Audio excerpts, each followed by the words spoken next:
نہیں۔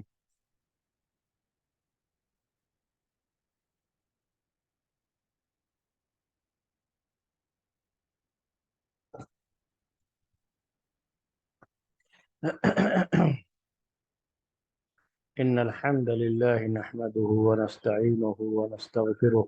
ونعوذ بالله من شرور أنفسنا ومن سيئات أعمالنا من يهده الله فلا مضل له ومن يضلله فلا هادي له وأشهد أن لا إله إلا الله وحده لا شريك له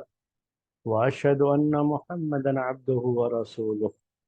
يا أيها الذين آمنوا اتقوا الله حق تقاته ولا تموتن إلا وأنتم مسلمون يا أيها الناس اتقوا ربكم الذي خلقكم من نفس واحدة وخلق منها زوجها وبث منهما رجالا كثيرا ونساء واتقوا الله الذي تساءلون به والأرحام إن الله كان عليكم رقيبا يا أيها الذين آمنوا اتقوا الله وقولوا قولا سديدا يصلح لكم أعمالكم ويغفر لكم ذنوبكم ومن يطع الله ورسوله فقد فاز فوزا عظيما أما بعد فإن خير الحديث كتاب الله وخير الهدي هدي محمد صلى الله عليه وسلم وشر الأمور محدثاتها وكل محدثة بدعة وكل بدعة ضلالة كل ضلالة في النار۔ محترم بھائیو، اسلامی تاریخ سے متعلق ہمارا یہ درس جو اب خلافت بنی عباسیہ کے تعلق سے آپ کے سامنے شروع کیا گیا ہے، اور بنو عباس کی خلافت کے پہلے خلیفہ ابو العباس الصفاح کا پہلا خطبہ، خلیفہ بننے کے بعد اس نے جو پہلا خطبہ دیا تھا، اس خطبے کو پچھلے درس میں نے آپ کے سامنے پیش کیا، اور اس خطبے میں کیا اہم باتیں تھیں وہ آپ کے سامنے ذکر کیا ہے۔ جب ابو العباس صفاح نے خطبہ دے لیا، خطبے سے وہ فارغ ہوا، تو اس کے چچا داؤد بن علی نے بھی لوگوں سے خطاب کیا، کیونکہ اس کے یہ چچا داؤد بن علی بھی اس کے ساتھ ہی تھے، ممبر پر نیچے وہ بھی جو ہے بیٹھے ہوئے تھے۔ تو انہوں نے اپنے بھتیجے کے جو کہ خلیفہ تھا، بھتیجا خلیفہ ہے، چچا یہ جو ہے خلیفہ کا ساتھ دینے والے، تو انہوں نے یعنی ابو العباس صفاح نے اپنی خلافت میں اپنے چاؤں کا بڑا خیال رکھا ہے، اور ان کو بڑے بڑے عہدے اور منصب دیے تھے۔ اکثر عہدے اور منصب انہوں نے اپنے رشتہ داروں ہی کو دیے تھے، تو چچاؤں کا خاص طریقے سے اس میں بڑا رول رہا ہے۔ تو اس کے ایک چچا تھے داؤد بن علی، انہوں نے بھی مجلس سے خطاب کیا، یعنی اس وقت جو لوگ وہاں موجود تھے ان کو اس نے بھی جو ہے ایڈریس کیا، ان کے سامنے اس نے بھی اپنی باتیں رکھی۔ جب اس نے جو خطاب کیا ہے ان سے وہ باتیں میں آپ کے سامنے اس کے پوائنٹس پیش کرتا ہوں۔ کچھ چیزیں ہیں اس کے خطاب میں بھی جو قابل اعتراض ہے۔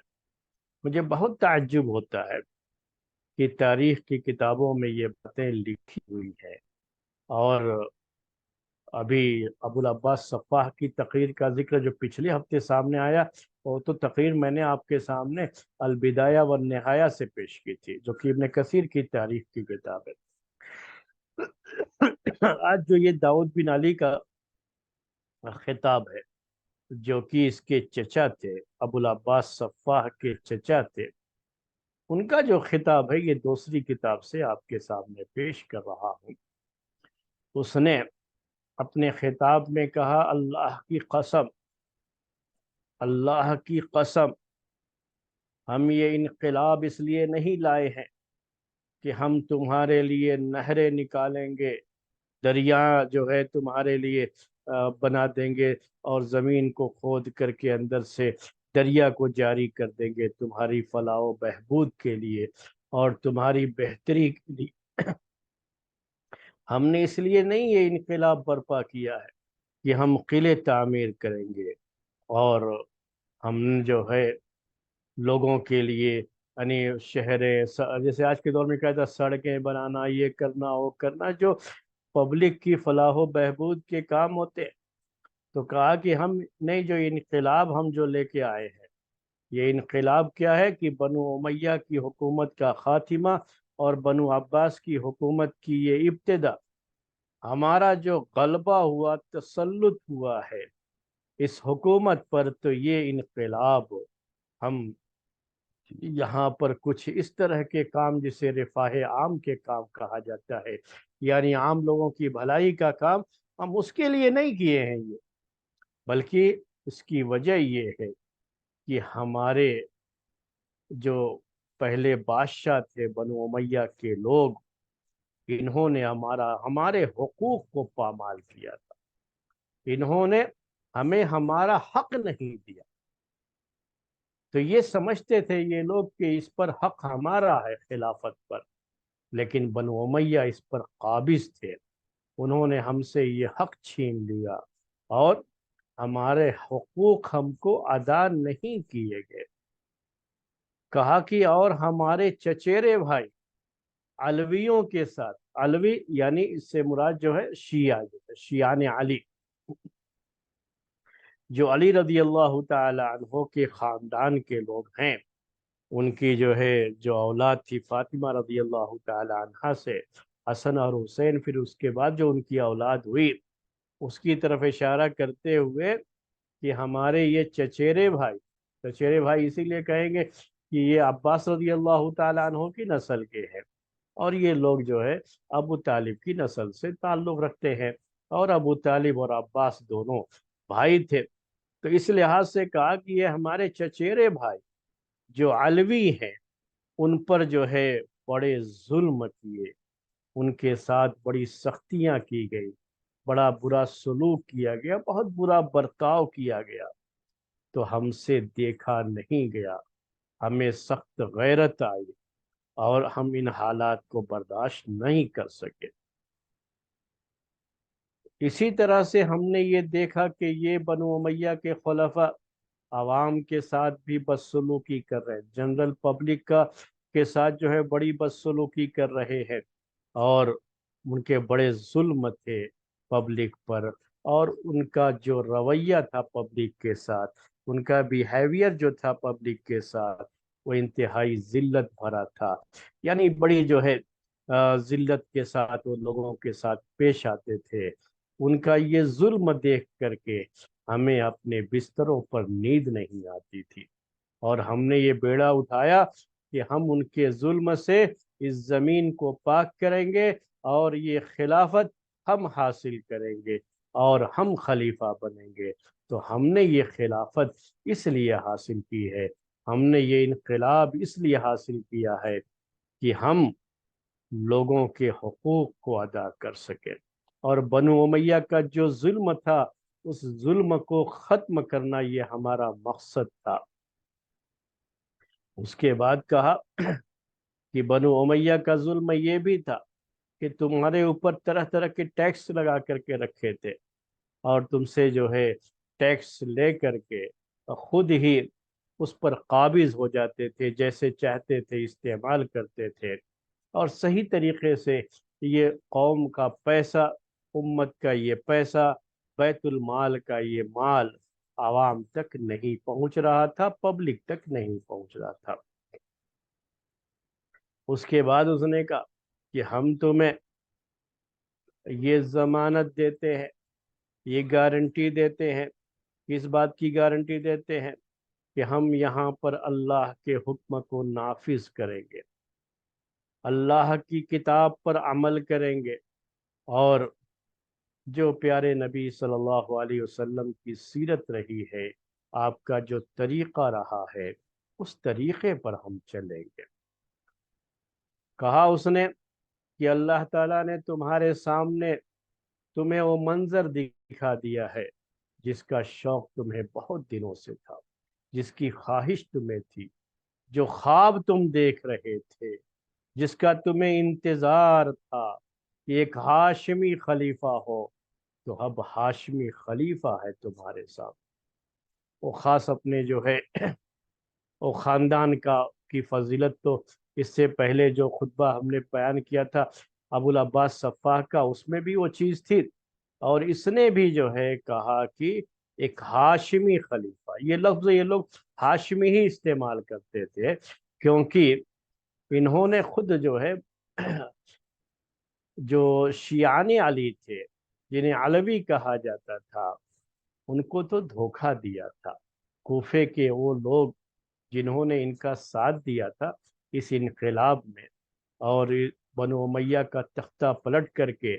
اپنی حکومت قائم کرنے میں جنہوں نے ساتھ دیا تھا، تو وہ یہ سمجھ کر کے ساتھ دیا تھا کہ اب یہ حکومت آ جائے گی اللہ کے رسول صلی اللہ علیہ وسلم کے خاندان، اور ان کی مراد ہوتی تھی کہ جو آپ کے اہل بیت ہیں، اور جس میں وہ خاص طریقے سے حسن اور حسین رضی اللہ تعالی عنہ اور ان کے جو خاندان، ان کی نسل کے جو لوگ تھے، انہی کو وہ شمار کرتے تھے اس میں۔ تو وہ یہ سمجھتے تھے کہ خلافت ان کو آئے گی، لیکن یہ لوگ ہاشمی کا لفظ استعمال کرتے تھے،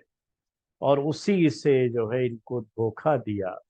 ورنہ شیعان علی کو اس حکومت سے کچھ نہیں ملا، ان کو انہوں نے سائیڈ کر دیا تھا، کیونکہ ان سے فائدہ اٹھایا ضرور، کیونکہ جو لفظ استعمال کرتے تھے وہ آل کا ہی استعمال کرتے تھے، وہ بنو ہاشم کا استعمال کرتے تھے، اور بنو ہاشم میں ظاہر سی بات ہے کہ سبھی آتے ہیں، بنو ہاشم میں عباسی بھی آتے ہیں اور علوی بھی آتے ہیں۔ تو بہرحال اس نے جو ہے اپنے داؤد بن علی نے اپنے خطبے میں یہ بات بھی ذکر کی کہ اللہ تعالیٰ نے تم کو ایک ہاشمی خلیفہ عنایت فرما دیا ہے، اور اب اہل شام کا غلبہ ختم ہو گیا، اور اللہ تعالیٰ نے سلطنت تمہیں دے دی ہے، اسلام کو مضبوط کیا ہے، اور تمہیں اب ایسا حکمران دے دیا ہے جو عدل و انصاف کے ساتھ اللہ کی کتاب اور سنت رسول کے جو ہے مطابق تم پر حکومت کرے گا۔ اشارہ تھا ابو العباس صفا کی طرف۔ تو داؤد بن علی نے اپنے خطبے میں یہ باتیں جو ہے ذکر کی، اور یہ بتایا لوگوں کو کہ یہ ابو العباس صفا، اسے اللہ کی کتاب کا علم ہے، اسے دنیا کیسے سنبھالی جاتی ہے اور سیاست کیسے چلائی جاتی ہے، دونوں چیزیں اس کے پاس ہیں، اور اللہ تعالیٰ نے اس کو بہت کچھ عطا کیا ہے۔ تو اس پر اللہ کا شکر ادا کیجئے آپ لوگ کہ اللہ تعالیٰ نے آپ لوگوں کو ایک ایسا حاکم عنایت فرما دیا ہے۔ یہ بھی کہا کہ تم سب پر ضروری یہ ہے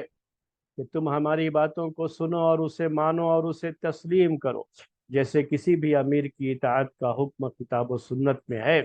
اسی لحاظ سے اس نے لوگوں سے کہا کہ تمہارے اوپر ضروری ہے کہ تم ہماری باتیں سنو، اس پر عمل کرو، اور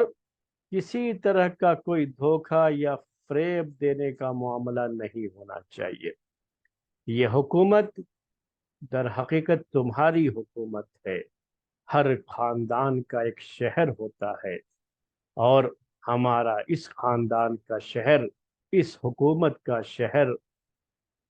کون سا ہے؟ یہی کوفہ شہر۔ تو اس نے اہل کوفہ کو اپنی طرف مائل کرنے کے لیے اور اپنے ساتھ ملائے رکھنے کے لیے ان کے ساتھ اس انداز سے تقریر کی تھی، اور یہ تقریر جو ہے بڑی عجیب انداز کی تھی، آپ نے جو ہے محسوس کیا ہوگا یہ۔ اور اس نے یہ باقاعدہ جو ہے کہا کہ اب یہ شہر ہی، یہ جو تمہارا شہر ہے، یہی حکومت کا شہر ہے۔ اور اس طریقے سے وہ خلافت جو بنو امیہ کی شام کے علاقے میں جو اس کا دارالحکومت ہوتا تھا، اس کا کیپٹل سٹی، اس کا مرکز اور اس کا سینٹر وہ شام کا علاقہ ہوا کرتا تھا، لیکن انہوں نے اپنے لیے جو جگہ چنی تھی وہ جگہ تھی کوفہ کی۔ کوفہ میں دریا کے کنارے ایک چھوٹا شہر تھا، اس کو انبار کہتے تھے۔ میں پوری بات آپ کے سامنے ذکر کر دوں، خطبے میں جب یہ شہر کا ذکر آیا ہے تو ابو العباس صفاح نے اپنے لیے جب وہ خلافت کی بیعت وغیرہ لے لیا تو اس نے جو دارالحکومت بنایا، کیپٹل سٹی، اپنی حکومت کے لیے جو سینٹر رکھا، جو مرکز رکھا، وہ انبار ایک جگہ ہے جو اسی علاقے میں، عراق کا ہی ہے، کوفہ بصرہ جو ہے نا، اسی علاقے میں ایک جگہ تھی، وہ انبار کا علاقہ کہلاتا تھا۔ تو انبار کے علاقے کو اس نے اپنا دارالحکومت بنایا کہ اس کی حکومت یہیں سے چلے گی، راجدھانی کہہ لیجیے آج کے دور کے لحاظ سے، اس نے اس شہر کو بنایا۔ تو اسی لیے کہا کہ یہ شہر کوفہ یہ اب حکومت کا شہر ہے، تم لوگ کوفہ کے رہنے والے ہو، تم سب کے لیے بڑی خوشی کی بات ہے کہ تمہارا یہ شہر، اپنا شہر، یہی حکومت کا بھی شہر ہے۔ اس کے بعد اس نے اپنے جو ہے تقریر کے آخر میں ایک بات بڑی عجیب کہی، مجھے بڑا عجیب لگتا ہے، اس لیے کہ ایک صحیح عقیدے کا مسلمان ایسی بات کہے، یہ ذرا چیز اچھی نہیں لگتی ہے، اس کی زبان سے یہ چیز اچھی نہیں لگتی ہے۔ بڑا مسئلہ ابو العباس صفاح کے بارے میں بھی ایسی باتیں ذکر کی گئی ہیں، جیسے یہ لگتا ہے کہ اس کا عقیدہ بھی اتنا مضبوط عقیدہ نہیں تھا، وہ بدفعلی لینا، یعنی جو ہے وہ شبھ اشبھ کا جو مسئلہ ہوتا ہے نا، اشبھ گھڑی وغیرہ کا، تو اس طرح کی چیزیں جو ہے اس کے بارے میں تاریخ کی کتابوں میں کہیں اور نہیں بلکہ البدایہ والنہایہ میں ابن کثیر نے ذکر کی ہیں، جو انشاءاللہ آئندہ ہفتے کے درس میں کچھ باتیں میں کوٹ کروں گا، وہاں سے البدایہ والنہایہ سے ذکر کروں گا۔ تو یہاں بھی داؤد بن علی نے اپنے جو ہے خطاب کے آخر میں ایک بڑی عجیب بات کہہ دی، بڑی ہی عجیب بات۔ کیا کہا؟ یاد رکھنا یہ اقتدار اب کہیں اور جانے والا نہیں ہے، اللہ تعالیٰ نے ہمیں حکومت دے دی ہے، اب یہ ہماری حکومت قیامت تک قائم رہے گی، ہمارے ہاتھ سے یہ حکومت جانے والی نہیں ہے۔ کہا کہ یہ حکومت اب اور کہیں جانے والی نہیں، بلکہ ہمارا جو آخری خلیفہ،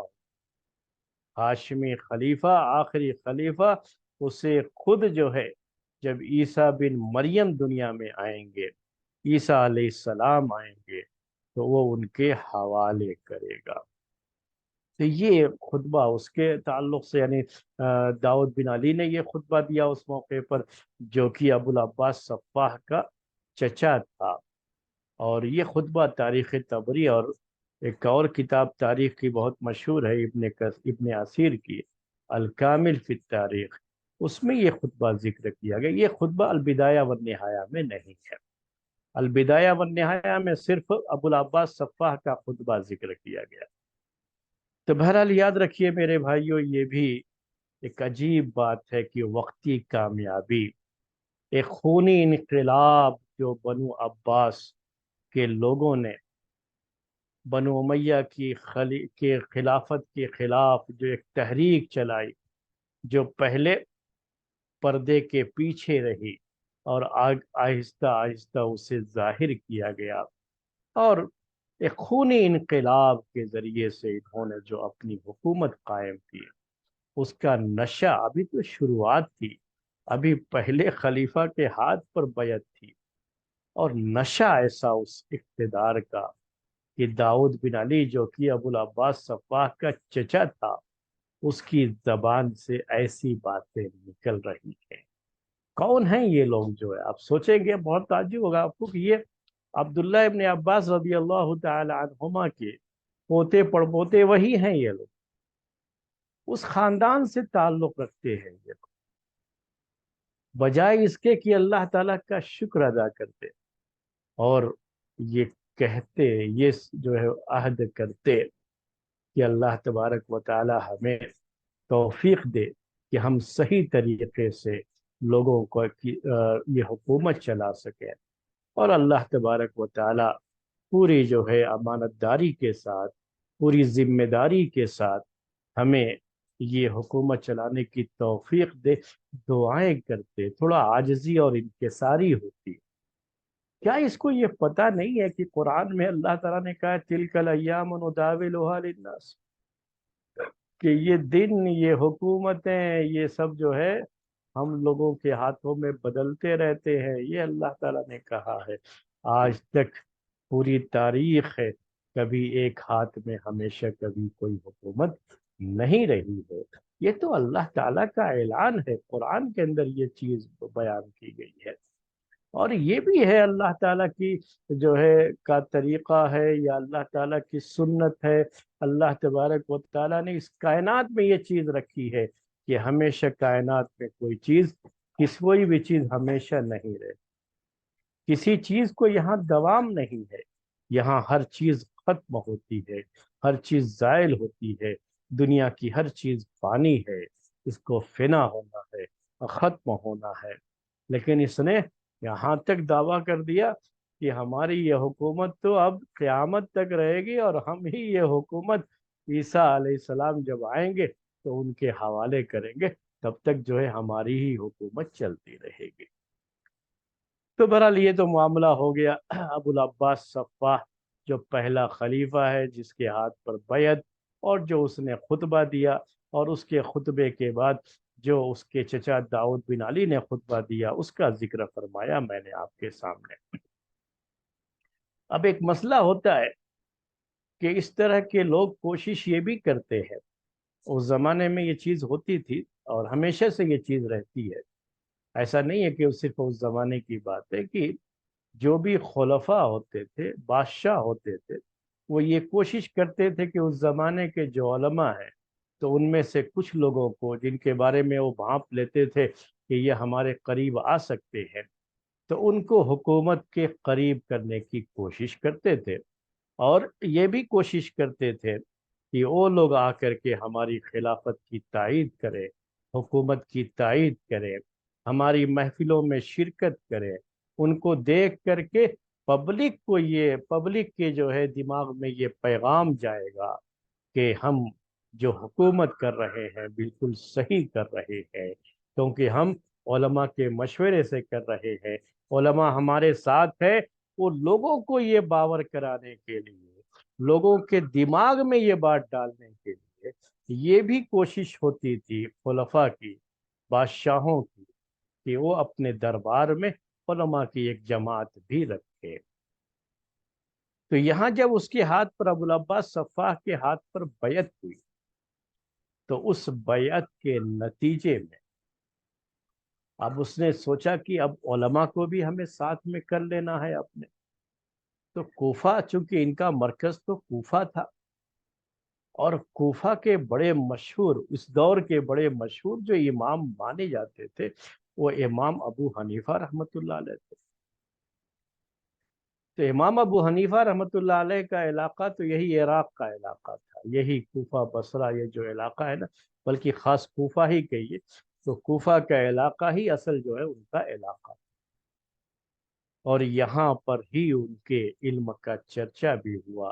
اور ان کے متبعین، ان کے معتقدین، ان کے فالوور اسی کوفے کے اندر جو ہے زیادہ رہے۔ تو امام ابو حنیفہ رحمۃ اللہ علیہ کے بارے میں ایک بات میں آپ کے سامنے عرض کر دوں کہ بنو امیہ کے جو خلفاء گزرے ہوئے ہیں، ان کے دور میں بھی کوشش کی گئی تھی کہ امام ابو حنیفہ رحمۃ اللہ علیہ بھی ان کے ساتھ حکومت میں، مطلب آئے وہ بھی حکومت کی اس میں، اور ان کو بھی حکومت کا کچھ عہدہ۔ اس زمانے میں علماء کے لیے جو بڑا عہدہ ہوتا تھا وہ قاضی کا ہوتا تھا، جج جسے آپ کہتے ہیں۔ تو جج کا، یا یہ کہ جو ہے آئین جو ہے مشورے وغیرہ ان سے ہوں، اور اکثر اہل علم، خاص طریقے سے محدثین کے بارے میں یہ بات بہت واضح ہے۔ یہ صرف ابھی خلیفہ اس وقت کی بات نہیں ہے، یہ امام بخاری کے بارے میں بھی اس طرح کی بات ہے، امام ابو داؤد رحمۃ اللہ علیہ کے بارے میں بھی یہ بات ہے کہ ان کو بھی اس زمانے کے جو عمرا تھے، جو حکومت کے ذمہ دار لوگ تھے، انہوں نے اپنے دربار میں یا اپنے بیٹوں کو پڑھانے کے لیے درخواستیں کی ہیں ان سے جو ان کو قریب کرنا چاہا ہے، لیکن ان لوگوں نے ہمیشہ سے انکار کیا۔ تو عام طریقے سے محدثین بادشاہوں کے دربار سے اپنے آپ کو دور رکھتے تھے، اور ان کو اچھا نہیں سمجھتے تھے جو بادشاہوں کے دربار میں حاضری دیا کرتے تھے۔ امام ابو حنیفہ رحمۃ اللہ علیہ کے بارے میں بھی یہی بات ہے کہ ان کو بھی کافی عہدوں کی پیشکش کی گئی، یعنی ان کو آفر کیا گیا کہ یہ آئیں، اور جو ہے ان کو بڑے جو ہے منصب بھی، بڑا منصب ایک عالم کے لیے اس زمانے میں یہی تھا کہ اس کو قاضی جج بنا دیا جاتا تھا۔ مختلف علاقے تھے نا، حکومت تو کافی پھیلی ہوئی تھی، تو جج بھی ہر علاقے میں جج ہونا چاہیے، ہر شہر میں ایک کورٹ ہونی چاہیے، وہاں جج ہونا چاہیے۔ تو ان کو اس طرح کے عہدے خاص طریقے سے علماء کو ہی دیے جاتے تھے، تو ان کے لیے بھی کوشش کی گئی تھی، لیکن تاریخ یہی بتاتی ہے کہ یہ بھی اپنے آپ کو اس سے دور رکھتے تھے، اور یہ پسند نہیں کرتے تھے کہ عمرہ جو رائل فیملی ہے اس سے زیادہ تعلقات رکھے جائے، اس کو یہ بھی پسند نہیں کرتے تھے۔ لیکن امام ابو حنیفہ رحمۃ اللہ علیہ کے تعلق سے یہاں یہ بات ذکر کی گئی ہے کہ جب ابو العباس خلیفہ بنا، اس کے ہاتھ پر بیعت ہو گئی اور اس نے خطبہ بھی دے لیا، تو اس کے بعد اس کو بہرحال یہ ایک چیز تھی کہ علماء کو بھی اپنے سے قریب کیا جائے، اس زمانے کے جو بڑے مشہور تھے۔ ورنہ اس زمانے میں جو ہے اہل علم کی تعداد بہت زیادہ ہوا کرتی تھی، لیکن جو بہت زیادہ لوگوں میں مشہور ہو جائے، ایک امام جو ہے بن جائے، جیسے میں بار بار یہ نام لے رہا ہوں، تو امام ابو حنیفہ رحمۃ اللہ علیہ ایک امام کی حیثیت رکھتے۔ تو ان کے بارے میں تاریخ میں یہ بات لکھی ہوئی، تاریخ سے مراد میری جو ان کی سیرت ہے، ان کی بایوگرافی جو لکھی گئی ہے اب امام ابو حنیفہ رحمۃ اللہ علیہ کے تعلق سے، ایک بات اور تھوڑا کلیئر کر دوں آپ کے سامنے کہ امام ابو حنیفہ رحمۃ اللہ علیہ کے بارے میں جو باتیں لکھی گئی ہیں وہ بڑی متضاد ہے۔ متضاد کا مطلب کہ اس میں جیسے بعض لوگ بڑی تعریف کرتے ہیں تو بعض لوگ بڑی برائیاں کرتے ہیں، تو اس طرح کی باتیں ان کی جو ہے بایوگرافی میں لکھی ہوئی ہیں۔ لیکن بہرحال امت کے ایک جو ہے امام کی حیثیت سے ان کی پہچان ہے، اور اسی لحاظ سے تاریخ کی کتابوں میں یہ بات ذکر ہے کہ ان کو قریب کرنے کی کوشش کی ابو العباس صفوان نے۔ جب اس کی بیعت کا مسئلہ حل ہو گیا تو، اور وہ خلیفہ اپنے آپ کو اس نے نامزد کر لیا، اور لوگوں میں یہ چیز جو ہے یہ پیغام پہنچ چکا، تب اس نے ان کو قریب کرنے کے لیے کوشش کی۔ لیکن ان کی بایوگرافی میں یہ بات لکھی ہوئی ہے کہ انہوں نے جب عراق کے حالات اچھے نہیں تھے، عراق میں بڑی بدامنی ہو گئی تھی، یعنی جو ہے امن و سلامتی جسے کہتے ہیں آج کے زمانے میں، جسے جو ہے سیکورٹی وغیرہ کے مسائل کہہ لیجیے آج کے دور میں، تو یہ جو عراق میں بنو امیہ کے آخری دور میں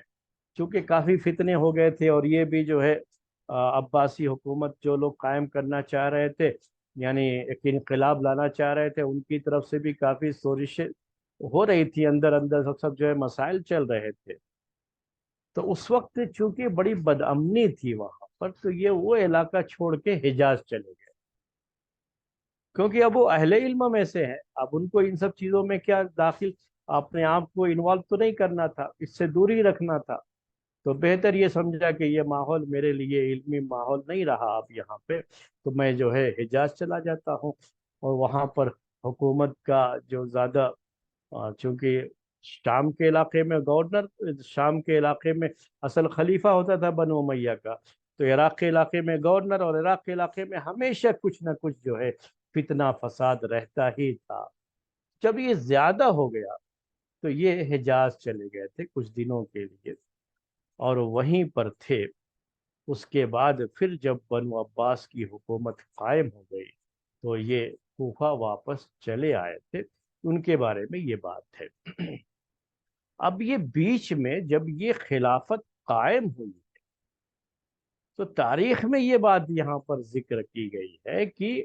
ابو العباس صفوان نے ان کو بلایا، امام ابو حنیفہ رحمۃ اللہ علیہ۔ تو یہ تو جب میں نے ابھی آپ سے کہا کہ بنو امیہ کے آخری دور میں تو یہ عراق چھوڑ کے چلے گئے تھے، تو اس وقت یہاں وہاں یہ موجود تھے کیا، یہ ایک سوال آتا ہے۔ تو اسی کے بارے میں بعض لوگوں نے یہ بات لکھی ہے کہ وہ بیچ بیچ میں آتے بھی رہتے تھے، ان کا اصل ان کی جگہ تو یہی تھی کوفہ جو، تو ہوتا ہے نا کہ آدمی کہیں چلا بھی جاتا ہے اور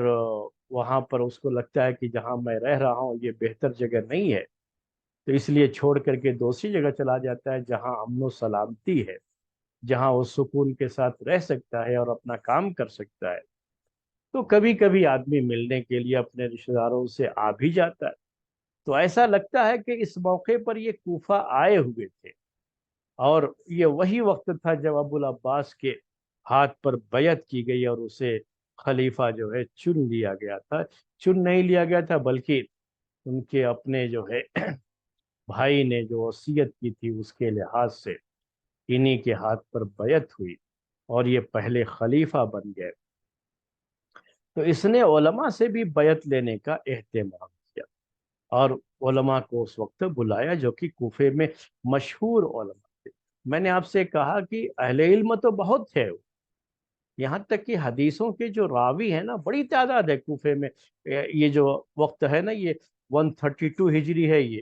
تو اس وقت کافی کوفے میں کافی لوگ جو ہے حدیث کی روایت کرنے والے، جو ہم سند میں حدیث کے راوی پڑھتے ہیں نا تو بڑی تعداد ہے ان راویوں کی جو کوفے کے رہنے والے تھے، جن کو کوفی کہا جاتا ہے، اور وہ اسی طرح یعنی اس وقت وہ وہاں پر موجود تھے، تو بڑی تعداد تھی۔ لیکن ان میں سے کچھ لوگوں کو بہرحال اپنے سے قریب کرنا اور ان سے بیعت لینا، اس کا خاص اہتمام کرنا تاکہ لوگوں کے یہاں ایک اچھا پیغام جائے کہ علماء بھی ان کی اس حکومت کے ساتھ ہے، تو اس نے چند علماء کو اپنے یہاں دعوت دی، خاص جو ہے بیعت کے لیے۔ تو ان میں سے امام ابو حنیفہ رحمۃ اللہ علیہ بھی تھے، یہ ذکر کیا گیا ہے یہاں پر، اور بعض دوسرے جو ہے اس وقت کے مشہور علماء میں جن کا شمار ہوتا تھا وہ بھی جو ہے اس میں شرکت، یا یہ کہ ان کو بھی بلایا گیا۔ اور یہ اکثر لوگوں کے ساتھ قاضی کا لفظ لگا ہوا ہے، تو میں نے بار بار آپ سے یہ لفظ کہا کہ ان کو جو عہدہ دیا جاتا تھا علماء کو، وہ قاضی کا ہی عہدہ دیا جاتا تھا۔ تو ایک نام قاضی ابن ابی لیلہ کا بھی ذکر کیا گیا ہے، اور ایک نام قاضی ابن شبرمہ کا بھی ذکر کیا گیا ہے۔ ان لوگوں کے بعض فقہی اقوال، جو شریعت کے مسائل کے تعلق سے جو اقوال ہوتے ہیں، فقہی اقوال جو ہم کہتے ہیں، ہمارے فقہ کے دروس میں آپ بہت سنتے رہتے ہیں کہ ڈیفرنٹ جو اوپینین ہے، تو یہ لوگ جو اس میں کافی مشہور رہے ہیں، یہ لوگ بھی ابن ابی لیلہ کے بھی اپنے جو ہے اوپینین ہوتے ہیں کہ مسائل کے اندر، ابن شبرمہ کے بھی ہوتے ہیں۔ تو یہ دونوں اپنے وقت کے قاضی بھی رہ چکے تھے، اور یہی جو علماء جو قریب ہوتے تھے حکومت کے اور ان کو جو عہدہ ملتا تھا تو یہی عہدہ ملتا تھا۔ تو بنو امیہ کے دور خلافت میں یہ لوگ قاضی رہ چکے تھے، ابن ابی لیلہ اور ابن شبرمہ۔ تو اسی طرح سے جو ہے اور بھی بعض لوگوں کو یہ عباسی حکومت جب قائم ہوئی تو ابو العباس صفاح نے ان کو بلایا، اور ان کو بلا کر کے ان سب سے بیعت کے لیے کہ جو ہے خلیفہ ہونے کے لحاظ سے ان کے ہاتھ پر یہ لوگ بیعت کریں، اور ان کے ذریعے سے دوسرے لوگوں پر ایک اچھا پیغام جائے گا۔ جب یہ مسئلہ آیا تو اس وقت لوگ جو بھی تھے وہاں پر اہل علم، تاریخ کی کتابوں میں یہ بات لکھی ہے، اور امام ابو حنیفہ رحمۃ اللہ علیہ کی جو بایوگرافی جنہوں نے لکھی ہے انہوں نے بھی یہ بات ذکر کی ہے کہ جو علماء تھے وہاں پر وہ انہی کی طرف دیکھنے لگے، چونکہ ایک بڑا مشہور نام تھا اس زمانے میں، تو لوگ انہی کی طرف دیکھنے لگے۔ اور شاید اس کی وجہ یہ بھی رہی ہو کہ جو دوسرے لوگ تھے، جیسے بھی میں نے آپ سے کہا کہ قاضی ابن ابی لیلہ اور قاضی ابن شبرمہ، تو یہ لوگ بنو امیہ کے دور خلافت میں قاضی رہ چکے تھے، یعنی ان کے پاس تو حکومت کے عہدے اور منصب بھی تھے۔ تو اسی لیے یہ لوگ جو ہے اپنی طرف سے بہت جلدی کچھ کہنے کے بجائے یہ دیکھنے لگے امام ابو حنیفہ رحمۃ اللہ علیہ کی طرف، کیونکہ امام ابو حنیفہ رحمۃ اللہ علیہ نے جو بنو امیہ کی حکومت تھی اس میں انہوں نے کوئی عہدہ قبول نہیں کیا تھا، جس کا ذکر بھی میں نے آپ سے کیا کہ انہوں نے بھی اپنے آپ کو دور رکھا۔ جیسے محدثین کے بارے میں بھی میں نے ذکر کیا آپ کو کہ عام طریقے سے محدثین نے اپنے آپ کو حکومت کے ایوانوں سے دور رکھا تھا، اور وہ لوگ اس میں حاضری نہیں دیا کرتے تھے۔ تو یہ جو ہے امام ابو حنیفہ رحمۃ اللہ علیہ کی طرف لوگوں نے دیکھنا شروع کر دیا۔ تو امام ابو حنیفہ رحمۃ اللہ علیہ ان کا کیا فیصلہ ہوتا ہے، انہوں نے جو ہے ان کو بھی اس کا احساس ہو گیا کہ لوگ میری طرف اس لیے دیکھ رہے ہیں کہ میں کیا کہتا ہوں، اس کے بعد دوسرے علماء کی بھی وہی رائے ہوگی۔ تب جو ہے انہوں نے مجلس میں جو علماء موجود تھے ان سے کہا کہ کیا آپ لوگ یہ پسند کریں گے کہ آپ سب لوگوں کی طرف سے نمائندگی کرتے ہوئے، ریپرزنٹیٹیو جسے آج کی زبان میں کہا جاتا ہے، میں آپ سب لوگوں کی طرف سے نمائندگی کرتے ہوئے ایک نمائندہ بن کر کے میں بادشاہ کے سامنے، خلیفہ کے سامنے کچھ بات رکھوں؟ تو سب نے جو ہے کہا کہ جو ہے ہاں اچھی بات ہے، ہم چاہیں گے کہ آپ ہی جو ہے بات کریں۔ تب جو ہے انہوں نے اللہ کی حمد و ثنا بیان کی، اور اللہ تعالیٰ کی حمد و ثنا بیان کرنے کے بعد یہ طریقہ ہے، کہیں بھی اسلامی طریقہ یہی ہے کہ جب کوئی بات کہنی ہوتی ہے تو پہلے اللہ تعالیٰ کی حمد و ثنا سے اس کی شروعات کی جاتی ہے، اور اس کے بعد انہوں نے بنو امیہ کی خلافت تو ختم ہو چکی تھی، بنو عباس کی خلافت تھی، اللہ کے رسول صلی اللہ علیہ وسلم کے گھرانے کے لوگ تھے، تو یہ بات جو ہے انہوں نے ان کے سامنے ذکر کی، اور ساتھ میں یہ بات بھی ذکر کی کہ ہم لوگ حکومت کے تعلق سے پوری وفاداری کریں گے، حکومت کے خلاف نہیں جائیں گے، اور ہم دعا یہی کرتے ہیں کہ آپ لوگوں کی یہ حکومت قائم رہے، اور حکومت کی خلاف ورزی ہم لوگ نہیں کریں گے، حکومت کے ساتھ رہیں گے۔ تو الفاظ ان کے مختلف ہو سکتے ہیں، اس کا مطلب یہی تھا۔ اب یہ ابو العباس صفاح نے ان کی بات سنی تو بڑی خوشی ہوئی اس کو، کیونکہ انہوں نے ایسی کوئی بات نہیں کہی اپنی جو ہے اس بات جو انہوں نے ذکر کیا اس میں ایسی کوئی بات نہیں کہی جس میں کوئی یہ انقلاب کیوں لائے آپ لوگ، کیوں حکومت کے خلاف آپ لوگوں نے کام کیا، کیوں ایسا ہوا، آپ لوگ جو ہے اگر ایسا ہے تو آپ لوگوں کو ایسا کرنا ہوگا، کوئی ایسی چیز نہیں ہونی چاہیے، یا کچھ ایسے زیادہ مشورے دے دینا کہ ایسے ہے یہ کچھ بھی ایسی بات نہیں کی جو ہے، بس اپنی طرف سے وفاداری، اور علماء کی بھی وفاداری ان کو حاصل رہے گی، وہ ان کے خلاف نہیں جائیں گے، اس کی ایک طرح سے انہوں نے یقین دہانی کرا دی۔ تو صفاح کو، ابو العباس صفاح کو ان کی یہ بات سن کر کے بہت خوشی ہوئی، اس نے یہ کہا کہ آپ جیسا آدمی ہی علماء کا رہنما بننا چاہیے، امت کا رہنما بننا چاہیے، یعنی علماء میں قیادت آپ جیسے نہیں چاہیے۔ تو اب ظاہر سی بات ہے کہ وہ بھی ان کی تعریف کرے گا۔ اب اس کا بعد اس کا جو ہے مسئلہ اس طرح سے پوری اس کی خلافت قائم ہوئی، اور آہستہ آہستہ پورے سارے جو علاقے تھے، کیونکہ اب عالم اسلام کا بڑا علاقہ تھا نا، اسلام ورڈ کافی پھیلا ہوا تھا، سب لوگ جو ہے اس سلسلے میں اس کے ساتھ ہو گئے۔ ابو العباس صفاح کے تعلق سے ایک بات یہ ہے کہ اس نے اپنی حکومت میں مال خرچ کرنے کو پڑی، اس کی جو سیاست تھی وہ اس پر مبنی تھی کہ لوگوں کو دے کر کے اپنے سے قریب کیا جائے، لوگوں کو کچھ نہ کچھ ہدیے تحفے پہنچتے رہے، اور لوگوں کو جتنا زیادہ دیا جائے گا نا اتنا ہی لوگ ہمارے ساتھ جڑے رہیں گے، اس انداز کی اس کی مینٹالٹی یہ تھی، اور اسی انداز سے اس نے کام بھی کیا۔ اس کا جو پہلا خطبہ میں نے ذکر کیا تھا پچھلے درس میں، اس میں بھی یہ بات تھی کہ اس نے کوفے والوں سے یہی کہا کہ ہم تمہارا جو وظیفہ ہے نا اس میں 100 درہم بڑھا دیتے ہیں، تو لوگ وہاں کے بڑے خوش ہوئے تھے۔ تو اس کے اندر ایک بات تھی کہ اس کے بارے میں کہا جاتا تھا کہ بڑا سخی تھا، اور کوشش یہی کرتا تھا کہ اتنی سخاوت کرتا تھا کہ اس کی سخاوت کی وجہ سے لوگ اس کو بہت پسند کرتے تھے۔ تو اس کی سخاوت کے تعلق سے جو چند باتیں ہیں، میں کچھ جو ہے ایک دو واقعہ آپ کے سامنے پیش کرتا ہوں۔ ایک بات، بنو امیہ نے جو حکومت چلائی تھی اور جو خزانہ چھوڑ کے گئے تھے، وہ بیت المال میں جو مال چھوڑ کے گئے تھے،